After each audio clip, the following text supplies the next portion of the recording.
isa-isahin natin. Sabi po ni Attorney Rowena Guanzon, former COA and COMELEC Commissioner. Real quick, from President na palamura to President na mumurahin mo araw-araw dahil laging bangag at walang alam. Aray, ang sakit naman yan. Madam Rowena Guanzon, wala namang ganunin. Ulitin natin, real quick. Ayan po, pinakita po niya yung picture ni PRRD at ni BBM. Real quick, from Presidente na palamura to Presidente na mumurahin mo araw-araw dahil laging bangag at walang alam. Aray ko. Madam Rowena Guanzon, ang tsakit-tsakit naman.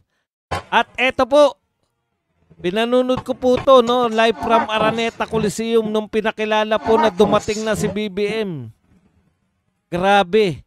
Pinupo ng mga tao. Ang tsakit naman, Mr. President. Nakakahiya naman po. Tuwing dadalo ka na lang sa event. Ito po ay event na to sa celebration po ng 50 years. 50 years na pala. Yung Trila in Manila na ginanap dyan sa Cubao. No?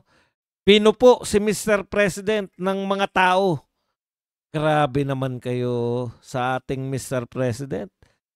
Hindi po ba nakakahiya na yan, Mr. President? Mismo sa... Mamaya po, baka magulat kayo. Binubunyo, ha? May solusyon na po si Mr. President sa lahat ng ating problema sa korupsyon. Akala ninyo si Mr. President, anong akala nyo? Tutulog-tulog? Hindi po tutulog-tulog. Wala ngang tulog. Sasabihin nyo tutulog-tulog. Wala pong tulog. Kaya po focus lang siya. Focus lang. Bakit hindi natutulog? Baka binabantayan yung sarili. Lalo na ngayon. Alam ko na kung bakit hindi natutulog. Marami po siyang kinakausap, no? Yung mga tagapayo niya po. Ang sabi nga nung una, ang tagapayo niya lang si Mr. President Sr. Si Mr. President Ferdinand Marcos Sr. Ngayon, tapos dinagdagan ng patik gabinete ni Mr. President Ferdinand Marcos Sr. Ngayon po, may mga advisor na po si Mr. President. Yung mga ninuno.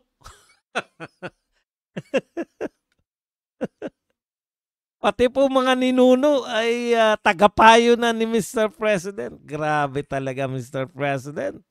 Yan na nakikita natin sa napakagaling. Si Aklas.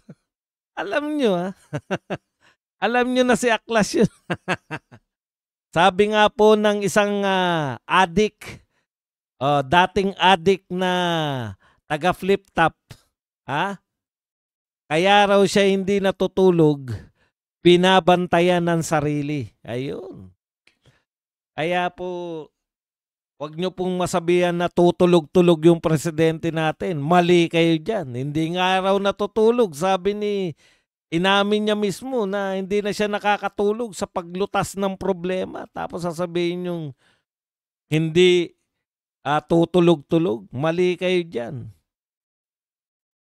Wala na epekto sa kanya kahit binubush siya sa Araneta, kumakaway pa.